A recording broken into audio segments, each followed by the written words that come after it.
영감이 있습니다. 그냥 그런 게 아니라 하나님 은혜가 정말 보로리아처럼 그냥 공부하게 확인되는 것 같아요. 참 너무 귀한 일입니다.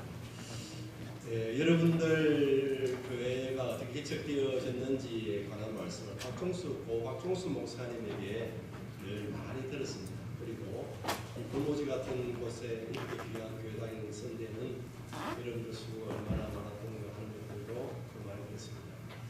특별히 여러분 우리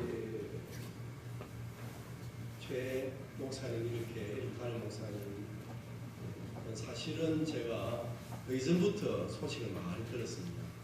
훌륭한 목사님이라고 소식을 들었는데 낙현교회 오게 되셔서 정말 감사하고 그 은혜 가운데 앞으로 하나님께서 더욱 귀하게 여러분들 교회를 통해서 주의 하실 일들을 이루어가시고 그 영광을 거두실 줄로 믿습니다. 어느 산모가 이제 산통을 가지고 산부인과 병원으로 오게 되었습니다. 그런데 이 산모가 엘리베이터 안에서 아이를 출산을 한 거예요. 그런데 이제 출산이 다 끝나고 난데 이제 회복실에 병실에서 그 병실 안에 있는 모든 사람들에게 부끄러워서 그냥 이렇게 창피스럽게 그렇게 생각하는 겁니다. 유인적 제대로 이렇게 분만실에서 아기를 낳은 게 아니고 엘리베이터 안에서 이렇게 많은 사람들이 이렇게 보는 그런 가운데 아기를 낳았다는 그런 창피스러움이 젊은 분이니까 있겠죠. 그러니까 간호사가 이제 위로한다는 생각을 가지고 그건 뭐 그렇게 부끄러워할 일도 아닙니다. 제가 이 병원에서 간호사가 오래 했는데 심지어는 병원 문을 들어오기 전에 병원 잔디밭 앞에서 아이를 낳은 경우도 있습니다. 거기에 비하면 산모는 뭐 아무 부끄러울 게 없습니다. 그렇게 이야기한 거예요. 그래서 산모가 하는 이야기가 그때도 저였는 거예요. 그렇게 첫 번째 아이는 잔디밭에서 낳았고 두 번째 아이는 그래서 나 그때부터 부끄러워 있을 것 아니겠습니까? 그러나 이게 부끄러워하는 일만은 아니죠. 오늘 우리 남술교회에서는 아이가 처음 교회 나올 때 이화세를 이렇게 베풀었는데요. 오늘 아이가 나와서 이화세를 베풀었는데 이 아이를 그 7년 반 동안 아이를 갖지 못한 우리 젊은 가정에서 입양을 해서 이렇게 유아세를 받는 이러한 축복스러운 이러한 일이 있었는데요. 여러분 물론 입양해서 키우는 이것 하나님의 큰 은혜고 서로에게 하나님의 축복이 되겠죠. 아이도 그렇고 가정도 그렇고. 그런데 될 수만 있으면 우리가 우리 설화에서 아이들을 낳아서 이렇게 키우고 싶지 않습니까? 그런 것 생각하면 아이를 쉽게 가지고 쉽게 갖는다. 이것은 불평하고 부끄러워할 일이 아니고 얼마나 감사할 일인가 그 말입니다. 여러분 이 말씀 왜 드리냐 하면 우리가 이 땅을 살아가면서 실제로는 조금만 달리 생각하면 감사할 일인데 정말 축복스러운 일인데 도리어 이것을 불평하거나 정말 원망스러운 그런 일들로 우리가 살아야 하는 그러한 경우가 없느냐 그 말입니다. 오늘 우리가 이 본문의 말씀을 가지고서 하나님께서 우리에게 주시는 말씀의 교훈은 그런 불평을 어떻게 생각하고 어떻게 성도답게 살아야 할 것인가 하는 그러한 말씀을 이 본문을 가지고 우리가 생각해 볼 수 있을 것입니다. 이 본문은 우리가 너무너무 익히 잘 알고 있는 말씀입니다. 포도원 주인이 인부들을 데리고 오게 되어지는데 새벽 6시, 아침 9시, 12시, 3시 심지어 6시가 마감인데 1시간 전에 5시에 나가서도 일하는 사람들을 데려와서 한 대나리를 다 주기로 그렇게 약속을 하고 사람을 일을 시켰다는 그런 이야기입니다. 그런데 우리가 잘 알고 있는 문제가 어디서부터 일어나느냐 하는 건데요. 품삯을 다 똑같이 주었다. 그걸 이야기를 하고 있습니다. 그런데 품삯을 어쩌다 보니 똑같이 되는 게 아니고 주인이 청지기에게 의도적으로 그렇게 주라고 이야기를 했습니다. 우리 주님께서 그러한 것들로 우리에게 나눠 주시는 그런 은혜에 관한 말씀인데요. 본문 한번 보실랍니까? 8절 9절입니다. 본문 8절 9절이에요. 다 같이 한번 읽어보겠습니다. 8절 9절입니다. 다 같이 읽습니다. 저물매 고도원 주인이 정직에게 공pon들을 불러 나중원 자로부터 시작하여 먼저 온 자까지 삭슬을 주하니 제11시 온 자들이 와서 한 데나리온씩을 받거늘 주인이 청지기에 이런 방식으로 주라고 딱 명령을 했습니다. 나중원 자로부터 주는데 한 데나리온씩을 주라. 그렇게 의도적으로 그렇게 주라. 그렇게 이야기를 하고 있는 모습을 우리가 보게 되십니다. 자, 나중원 자가 한 데나리온, 그러니까 한 식구가 하루를 먹고 살 수 있는 돈을 받았습니다. 1시간 일하고요. 기분이 좋았겠습니까? 기분이 꿀꿀했겠습니까?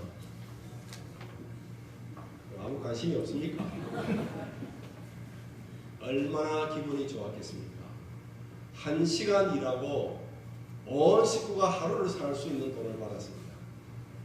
제가 생각할 때는 이분이 표정 관리를 굉장히 했을 것 같습니다. 왜냐하면 이거 잘못 표정 관리를 하고 나가다가는 불러가지고 잘못 줬다 돌려내라 할까 싶어서 표정 관리를 하고 이게 그냥 나갔을 것 같은 그런 생각을 해봤습니다. 자, 이런 식으로 쭉 계산을 하게 되실 때에 3시간 일한 사람은 얼마를 받을 줄로 생각했겠습니까? 생각을 좀 하고 사십시오. 6시간 일한 사람은 얼마를 받을 줄로 예상을 했겠습니까? 근데 문제는 12시간 일한 아침 새벽 6시에 와서 오후 6시까지 12시간 일한 이 사람이 정말 문제예요. 1시간 일한 사람이 한 데나리온을 받을 때 자기는 얼마쯤 받으리라 예상했겠습니까? 입을 꼭 다물고 있는 사람들은 내하고는 관계없다고 말이죠. 그래서 이게 그 사람들의 이야기가 내 일이라고 생각해 보시라. 내 일. 내가 12시간 일하고 1시간 일한 사람하고 똑같이 받았다. 기분이 좋은 사람 손 들어보라고. 기분이 그래도 좋을 사람은 곧 천국 가야 될 사람들입니다. 우리가 사람인 이상 기분 나쁘죠? 1시간 일하고 하루씩 금상을 받았는데 나는 12시간 일하고 똑같이 하루씩 금상을 받았다. 이 기분 나쁜 일입니다. 자, 그런데 더더욱이 우리를 긴장시키는 말씀은 16절입니다. 다 같이 읽어보시랍니까? 본문 16절 있습니다. 다 같이 읽습니다. 이와 같이 나중된 자로서 먼저 되고 먼저 된 자로서 이 더 기가 막힌 일 아닙니까? 먼저 실컷 일했는데 나중될 수도 있다. 이게 여러분 이 비유의 결론인데요. 이럴 때 정말 우리가 기가 막히지 않습니까? 이 말씀을 우리는 어떻게 지금까지 쭉 들었습니까? 내가 낙현교회 와서 수십 년을 봉사했는데 조금 근래에 온 어떤 사람이 나보다 더 큰 리더십을 가지게 되어지고 더 중요한 그런 자리에 있을 수 있다. 그런 것 때문에 우리가 얼마나 스트레스를 받느냐 그 말이에요. 그러면 왜 주님께서 이 비유를 말씀했을까요? 아니, 그렇지 않아도 스트레스가 많은 이 시대 속에서 예수 믿는 것도 꼭 이렇게 스트레스를 받아가면서 예수 믿으라고 주님께서 그렇게 경쟁 속에 우리를 가두고 밀어넣었을까요? 여러분, 신앙생활을 하면서 정말 불평등하다. 내가 일한 것에 비해서는 정말 불평등한 대우를 내가 받고 있다. 그런 생각이 없습니까? 더더욱이 나보다 귀여운 사람이 나를 앞질러서 교회 포지션을 차지할 수 있다. 이것 때문에 스트레스를 받는 일 없습니까? 더더욱이 우리가 찬양대 헌신의 맵니다. 정말 하나님 앞에 찬양하는 우리의 마음속에 이런 마음이 들어있으면 찬양이 정말 찬양이 될까요? 하나님께서 오늘 우리에게 왜 이런 불평이 나오는 비유를 말씀하셨을까요? 여러분, 끝까지 은혜에 감사하는 자로서 봉사하는 그런 먼저된 자가 되라는 겁니다. 어떤 사람이 먼저된 자냐 하면 시간상 먼저된 게 아니고 더 받고 덜 받는 것 때문에 문제되는 게 아니고 은혜를 알고 은혜에 감사하면서 봉사하느냐. 그렇지 않으면 은혜는 어느 순간인가 없어져 버리고 내 공로가 그리고 이 경쟁이 지금 나를 억누르고 있는 것 아니냐. 그 이야기. 여러분, 오전 6시에 와서 하루 종일 일한 이 사람이 불평하는 이유가 무엇일까요? 공정성이 없다는 겁니다. 이 공정성이 없냐 이게. 적게 일한 사람이 똑같이 받는 게 과연 공정하냐? 주인의 대답은 이렇습니다. 13절에서 15절 말씀인데요. 한번 읽어보십시오. 13절에서 15절입니다. 다 같이 읽겠습니다. 친구여, 제가 네게 장구하는 것이옵소서. 네가 나와 함께 약속을 하지 않느냐. 이것이나 가지고 가라. 나중은 이 사람에게 너와 같이 좋은 것이 될 것이고 내 것을 가지고 내 뜻대로 할 것이 아니라 내가 선함으로 네가 주인은 많이 일한 자에게 적게 준 게 아니라는 겁니다. 약속한 대로 주었다는 겁니다. 주인이 한 것은 적게 일한 자에게 많이 준 그것이지 많이 일한 자에게 적게 준 게 아니라 그 말입니다. 주님의 법은 공정의 법이 아니고 은혜의 법이다. 그 말입니다.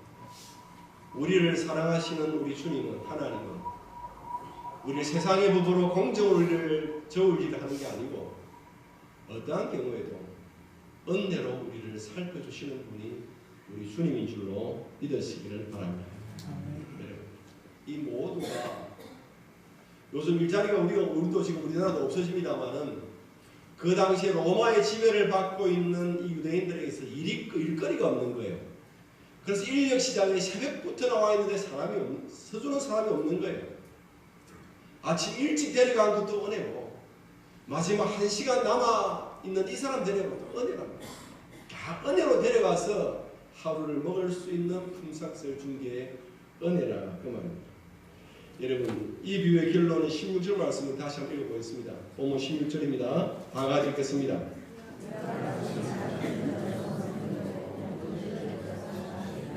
할렐루야. 여기 우리는 나중된 자로서 먼저 되고 먼저 된 자로서 나중되리라. 이걸 늘 생각할 때 시간적인 순서로만 생각합니다.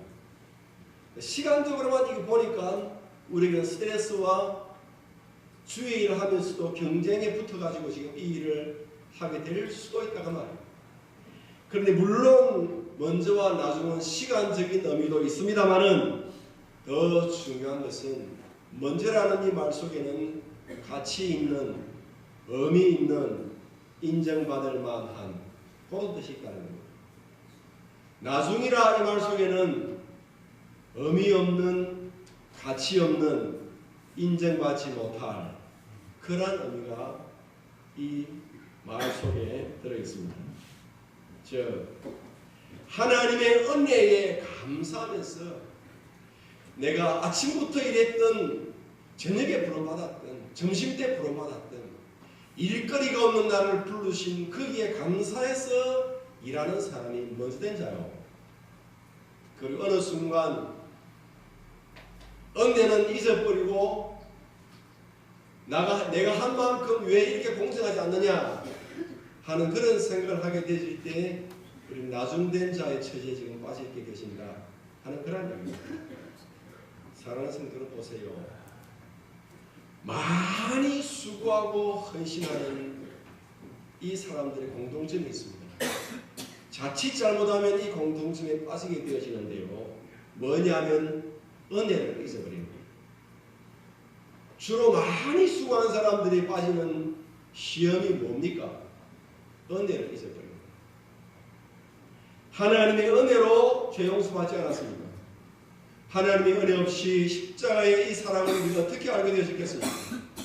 하나님의 은혜 없이 우리가 어떻게 하나님의 자녀가 될 수 있었겠느냐 그 말이에요.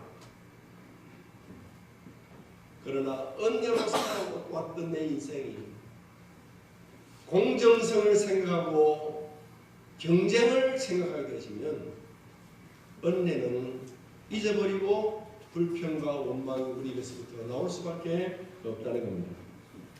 진정한 평화는 정의와 공평함이 있는 게 아니고 공평과 정의보다 더 중요한 것이 사랑과 은혜인 줄로 믿습니다. 우리 가정의 자녀들을 공평과 정의로 다스립니까? 사랑과 은혜로 키웁니까? 성도 여러분, 주님의 신앙의 공동체는 영원한 하나님의 가족들은 하나님이 정의와 공평으로 잣대를 갖다 대기 이전에 은혜와 사랑으로 우리를 대하시는 줄로 믿으시기를 바랍니다. 그러면 여전히 은혜에 감사하고 있는 자는 여전히 먼저된 자로 믿으시길 바랍니다. 은혜에 감사하면서 일하는 자는 먼저된 자입니다. 은혜에 감사하며 찬송하는 자는 먼저된 자로 지금 찬양하고 있는 줄로 믿으시기를 바랍니다. 당자의 비유 속에서 이 다 틀어먹고 돌아온 이 둘째 아들은, 여러분, 이 아들이 아버지의 환대를 받고 그런 잔치를 베풀고 있다가 말입니다. 첫째 아들이 볼 때는 말도 안 되는 이야기입니다. 다 틀어먹고 온 자기 동생이, 말이 동생이지, 그 인간이 어떻게 이런 대접을 받을 수 있는 거예요. 자기는 죽도록 일하는데 염소 새끼 한 마리 잡아주지 않았는데 다 틀어먹고 왔는데 어떻게 송아지를 잡느냐 그 말입니다. 무슨 법입니까? 공정의 법입니다. 아버지는 왜 공정하지 않느냐? 그런데 아버지의 대답이 무엇입니까? 누가복음 15장 31절 32절입니다. 아버지가 이르되 예 너는 항상 나와 함께 있으니 내 것이다 네 것이로되 이 네 동생은 죽었다가 살아났으며 내가 잃었다가 얻기로 우리가 즐거워하고 기뻐하는 것이 마땅하다 하니라. 큰 아들은 아버지와 함께 있는 것을 은혜로 생각하지 못했습니다. 아버지의 품속에 있는, 아버지의 그늘에 있는 이것을 은혜로 생각하지 못하고 있습니다. 저 거지 꼴이 된 저 동생, 우리가 내쳤어야 되겠느냐? 죽었다가 다시 살아났으니 왔으니 기뻐하는 것이 마땅하지 않느냐? 이게 아버지 마음입니다. 이게 아버지의 법입니다. 이게 은혜의 법이고 하나님의 법인 줄로 믿습니다. 여러분, 부디 은혜에 감사해서 남은 생에 지속적으로 섬기는, 봉사하는, 헌신하는 저와 여러분 되어지기를 주님의 이름으로 간절히 부탁합니다. 그래야 먼저 된 자. 내가 언제 구원받았든, 내가 언제 교회 왔든, 내가 언제부터 봉사했든 은혜에 정말 감사해서 주님을 생각하기만 해도 내 목이 꽉꽉 막혀오고 주님의 은혜를 생각하면 내 머리카락을 다 집승으로 삼아도 부족함이 없다. 그런 마음이 우리에게 있을 때에 지금도 여전히 우리는 먼저 된 자로 살아가는 줄로 믿으시기를 바랍니다. 나도 모르는 어느 순간부터 내가 얼마나 배신했는데, 내가 얼마나 수고했는데 나를 이렇게 대우해. 내가 이런 받을 사람이 아니지. 그러면 그는 이미 나중된 자의 자리에 있는 것 기억하시고, 할 수 없는 죄인이 용서받은 은혜, 이 주님의 은혜를 가슴에 담고서 우리 남은 달려갈 길들을 먼저 된 자, 그게 다 달려볼 수 있는 우리 모두가 되어지기를 주님의 이름으로 간절히 축복합니다. 영국에서 비교 종교와 회의가 열렸습니다. 세계 각국의 종교 지도들이 다 모였습니다. 그렇게 모여서 그 토론의 주제가 기독교의 우월성이 무엇인가, 다른 종교에 비해서 기독교가 우월한 것이 무엇인가 하는 것을 이제 정하는 겁니다. 외국에서 주로 이제 그 학자들이 학생들 그렇고 학교에서 토론할 때는 생각나는 것들을 다 하나씩 이야기합니다. 그리고 관계가 먼 것부터 다 치워가면서 이제 답을 찾아가는 보통 그런 세미나지요. 그 어떤 종교계의 석학들이 쭉 이야기를 합니다. 하나씩 기독교의 탁월성을 그렇게 이야기를 하는 겁니다. 그래서 하나씩 지어나가는데 성육신 이야기가 나왔습니다. 그러니까 다른 종교에도 신이 인간으로 왔다 하는 그런 종교는 또 있습니다. 그것도 지웠습니다. 부활, 자기가 죽었다가 살아났다 하는 그러한 이야기 다른 종교에도 있습니다. 지웠습니다. 한참 그렇게 이야기하고 있는데 그 회의에 저 뒷문이 불쑥 열리면서 한 사람이 교실을 잘못 찾아 들어온 겁니다. 그 사람이 평신도 변호학자라고 이야기하는 C.S. 루이스라는 사람이 그 문을 열고 들어온 거예요. 그럼 어째갈 것 아닙니까? 이 C.S. 루이스 한마디는 지금 뭘 이야기하고 있습니까? 무슨 회의를 하고 있습니까? 그렇게 물었어요. 그때에 이 모임에 있는 사람들이 기독교의 우월성이 무엇인지 지금 우리 모임에서 이야기하고 있습니다. 그런 이야기는 밑도 끝도 없이 이 C.S. 루이스가 하는 이야기가 그거 쉽지 않습니까? 그 은혜지요, 은혜. 그렇게 한 거예요. 여러분 그 석학들이 다 모여서 C.S. 루이스 한마디 한다고 그래 은혜가 결론을 맺겠습니까? 천만의 말씀이죠.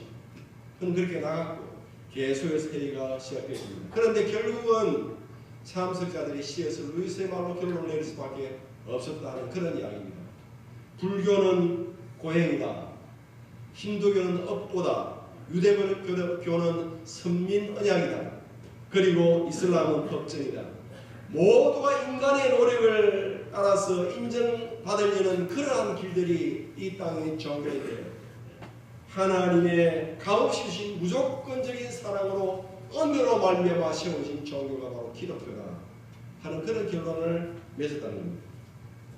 우리 낙현교회 성도 여러분, 정말 이 불모지에 이런 귀하고 아름다운 교회를 세우고 섬기는 여러분들, 다시금 은혜 감사해서 먼저 된 자로 달려가는 우리 모두가 되어지기를 주님의 이름으로 축복합니다.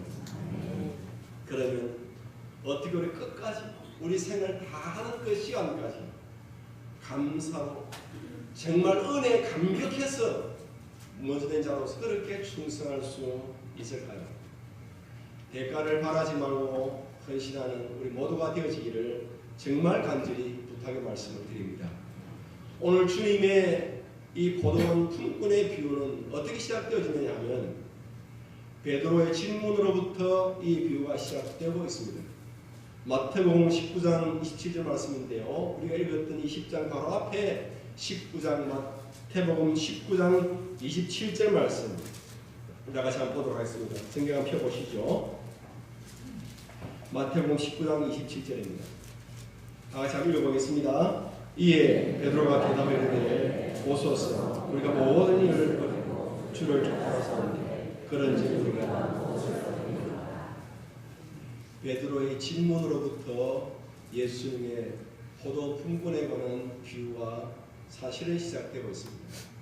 베드로가 질문하는 것은 이것입니다.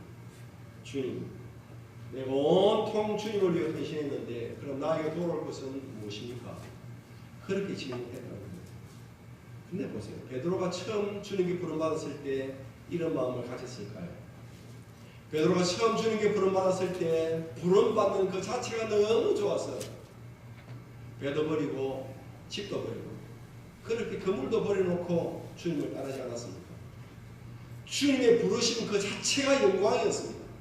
나 같은 것을 부르신 그 주님의 은혜에 그 은혜의 그 하나 때문에 주님의 부름에 순종하는 삶을 지금까지 살아왔다는 겁니다. 어느 순간 내가 이렇게 헌신했는데 나에게 돌아올 대가가 무엇이냐?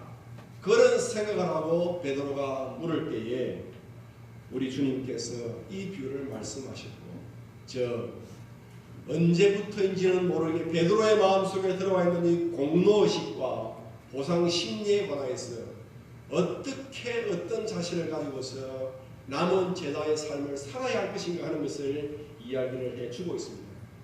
사랑하는 우리 성도 여러분, 주님이 나를 처음 부르실 때 우리 감격이 있죠.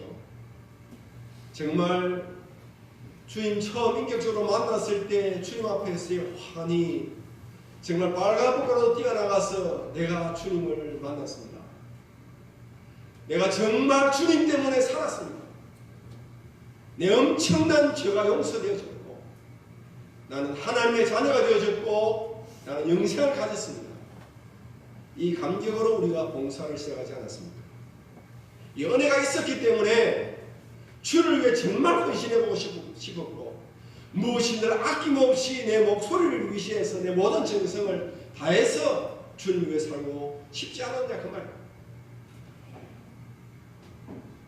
어느 날 감격은 없어졌고 나도 모르는 사이에 이렇게 봉사하는 나에게 돌아오는 것이 무엇이냐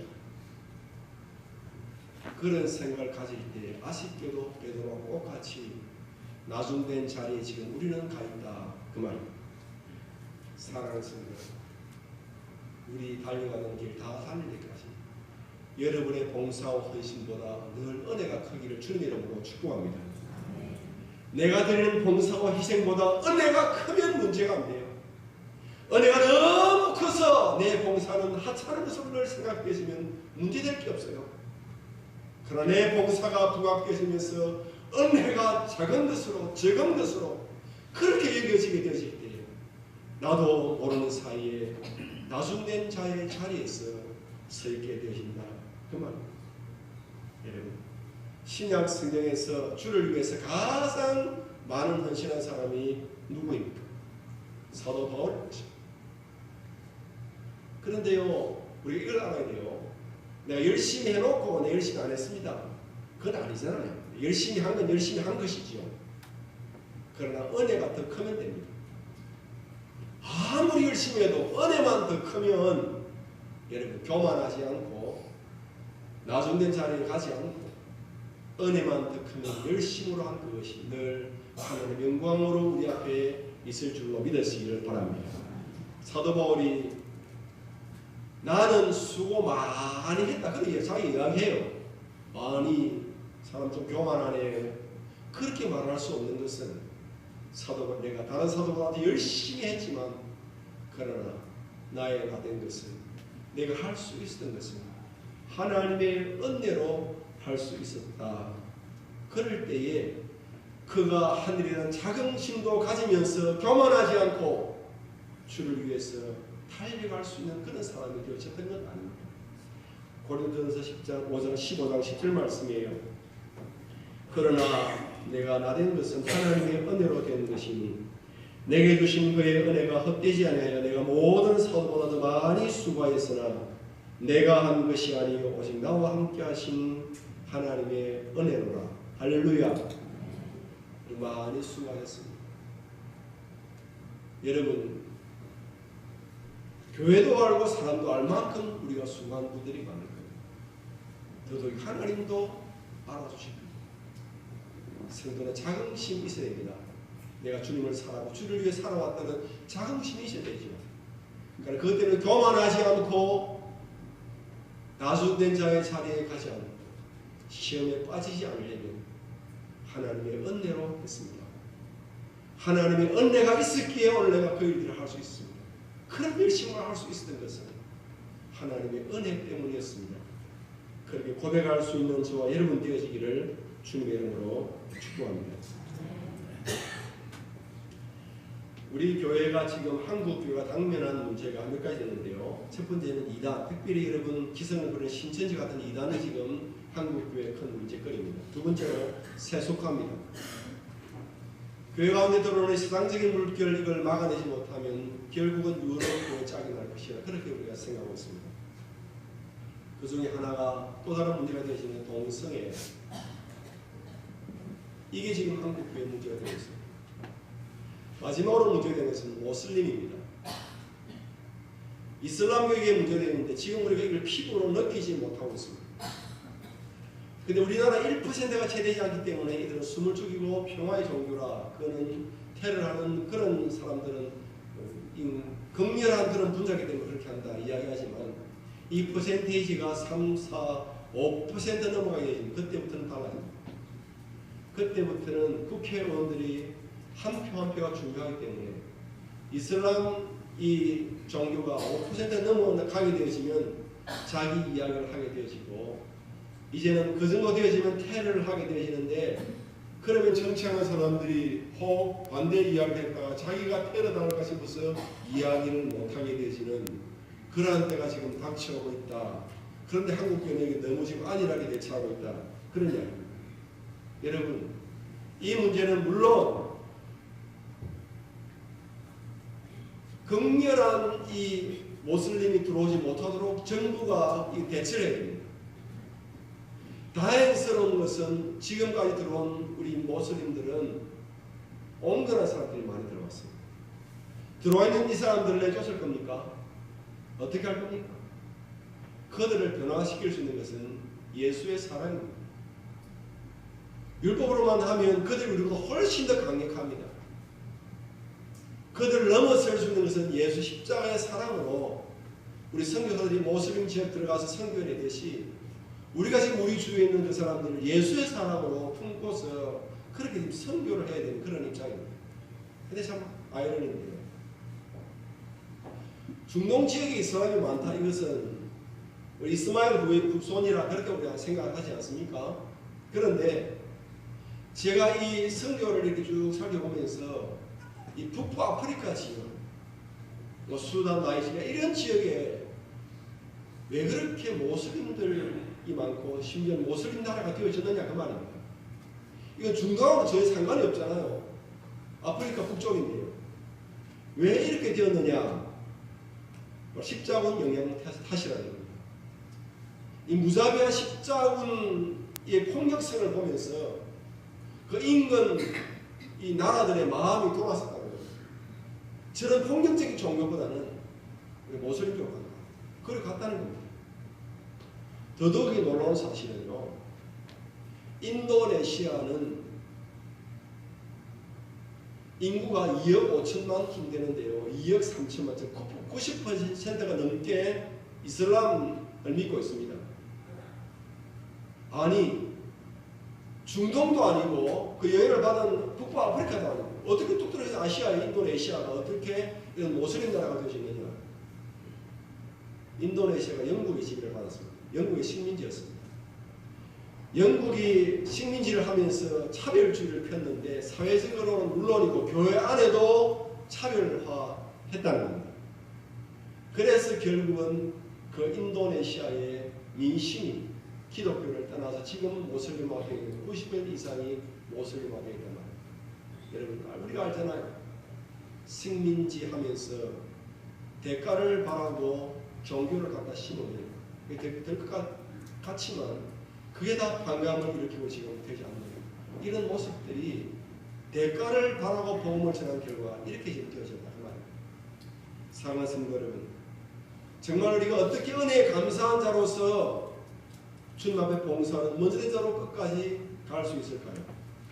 대가를 바라지 말고 남은 생애도 남은 봉사도 남은 인생도 대가를 바라지 말고 그 주님께 받은 은혜만 감사하면서 봉사는 저 여러분 되어지기를 주님의 이름으로 축복합니다.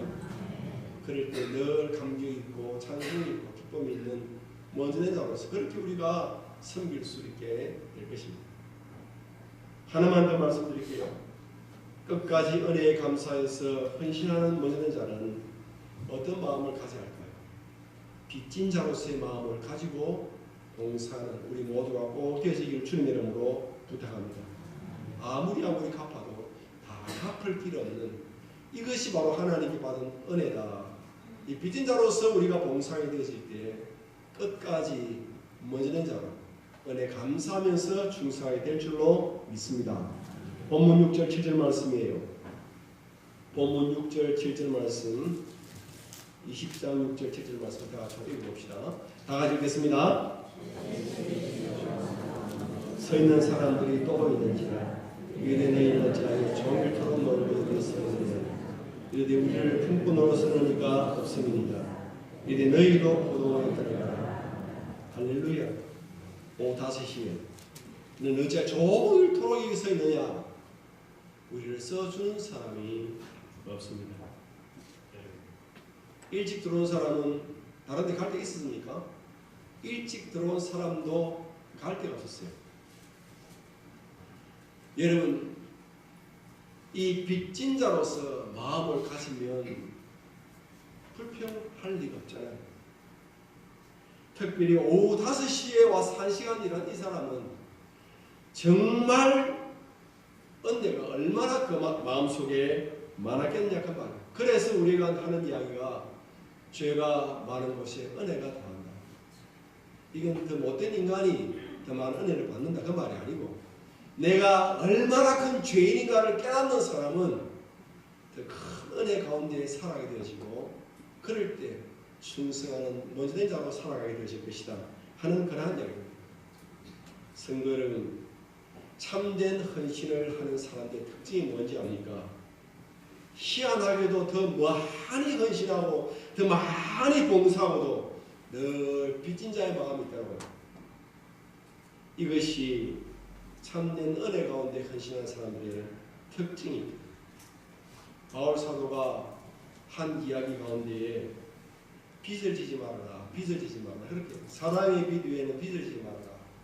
그래놓고 자기는 빚진 자라 그렇게 이야기합니다. 어떤 빚요? 내가 빚진 자라. 그러므로 나는 할 수 있는 대로 로마에 있는 너에게도 복음을 전하게 됩니다. 예수의 사랑의 빚을 졌다가 말합니다. 그래서 두들겨 맞고 파슨을 당하고 배척을 당하고 돌에 맞고 그렇게 하면서도 또 가고 또 가고 또 헌신하고 또 헌신하는 이유가 무엇입니까? 갚아도 갚을 길이 없는 죄인 중에 괴수인 나를 주님이 사랑하셨다, 은혜를 더하셨다. 그 하나님의 빚진 자로서의 은혜가 그 가슴 속에 있을 때에 누가 가라 마라 하지 않아도 그 평생을 복을 위해 살 수 있었던 것 아니겠습니까? 사랑하는 성도 여러분, 참 자유를 주는 이 복음을 돈을 주고 살 수 있습니까? 오늘 우리가 얻은 이 구원의 은혜를 돈을 주고 살 수 있느냐가 말이에요. 100만 금을 주고도 살 수 없는 이 은혜를 정말 받았습니다. 남은 생에 평생에 감사하고 빚진 자의 마음 가지고 끝까지 한번 달려가면 저와 여러분 되어지기를 주님의 이름으로 축복합니다. 잠깐 제 이야기 한번 말씀 나눠볼게요. 제가 우리 남설교 온 지 한 14년 되었네요. 근데 제가 미국에서 한 15년 있었고 단임 목표를 한 13년 했습니다. 너무너무 어려워져 있는 교회에 제가 부임을 했습니다. 여러분 잘 알다시피 이민교회는 밤새 안녕입니다. 오늘 그냥 든든히 서 있던 교회가 하루아침에 없어질 뻔한 그런 경우도 있습니다. 제가 가기 전에 한 150명쯤 모였던 그 교회인데 이런저런 시험 찾아오면서 한 50명 정도 되었습니다. 그리고 저에게 이런 상황인데도 오실 수 있겠습니까? 더 내려갈 수도 있습니다. 제가 부임을 했습니다. 정말 한 주, 두 주 지나니까 어떻게 하냐 두고 보자 하는 그런 분들이 있었던가 봐요. 한 주, 두 주 지나면서 사람들이 더 빠져나가게 미치고 그러시더라고요. 그냥 일찍 나가지. 왜 딱 간을 보고 나가냐가 말이에요. 얼마나 답답합니까? 그때 제가 대학원 논문을 써놓고 대학원 졸업식도 참석하지 못하고 그렇게 졸업을 하고 갔거든요. 그러니까 제가 무슨 목회 경험이 있겠습니까? 제가 바라봐야 될 건 주님밖에 없어요. 경험도 없죠. 아무것도 주님밖에 바라볼 게 없습니다. 그래서 그 교회에서 이제 때로는 문제를 앞두고서 교회당을 이전해야 되는 그런 문제를 앞두고 그냥 교회에 나와 있는 겁니다. 밤에. 지금도 아마 그때 그 미국 제가 있었던 한빛교회에서는 그때 최성원 목사님이 기도 많이 했다 그렇게 생각하고 있지만 저는 집에 있으면 잠이 안 오기 때문에 불안해서 그냥 교회에 누워 있는 거예요. 그렇게 정하는 겁니다. 하나님 여전히 살아계시기 때문에 주님의 교회는 생명이기 때문에 하나님 교회를 자꾸 이렇게 감사하시고 이렇게 되게 하시는 겁니다. 그리고는 제가 14년 전에 한국 올 때쯤 되었습니다. 제 마음속에 어떤 마음이 있냐면 그때 제가 47, 48입니다. 성은아, 너가 하나님의 은혜를 그렇게 많이 받고 이 살만하고 편안한 이 미국에서 계속 있어야 되겠느냐? 그런 생각이 드는 겁니다. 왜냐하면 제 이름이 무엇이라고요? 성은 그래 하지 마시고 최성은입니다. 근데 저희 형님들의 이름은 환자 돌립니다. 환자. 저만 7남의 막내 최승은입니다.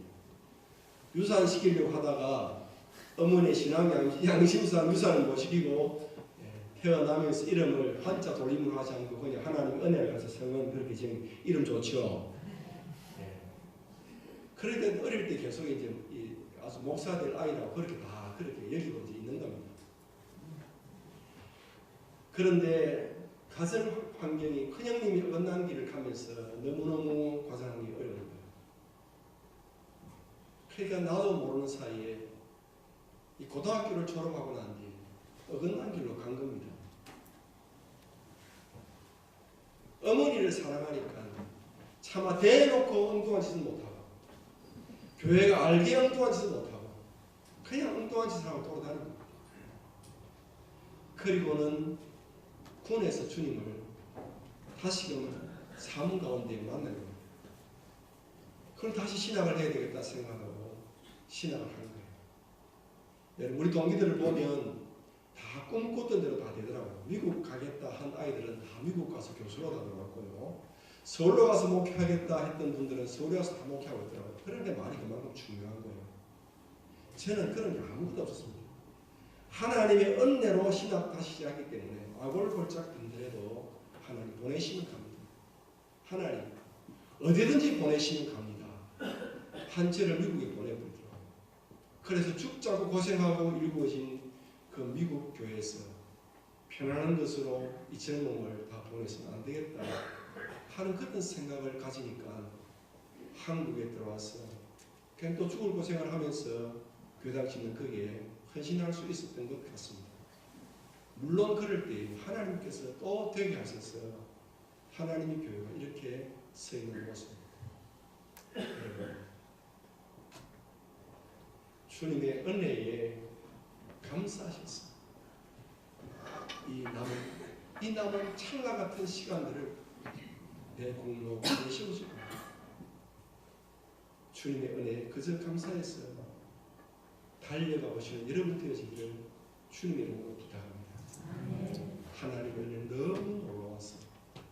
하나님의 은혜는 너무 커서 내가 할 수 없는 그 부분까지도 은혜 붙들고 달려가면 이루어주시는 하나님의 은혜 올 한 해 찬양대 가운데 경험되지게 하시고 지금까지 믿음으로 달려왔던 우리 낙현 교회가 또다시 은혜 붙들고 달려갈 때 우리가 생각한 그 이상의 놀라운 하나님의 능력들이 여러분 교회를 통해서 새로워지기를 주님의 이름으로 축복합니다. 기도하겠습니다. 하나님 감사합니다. 우리를 사랑하시고 부르셨습니다.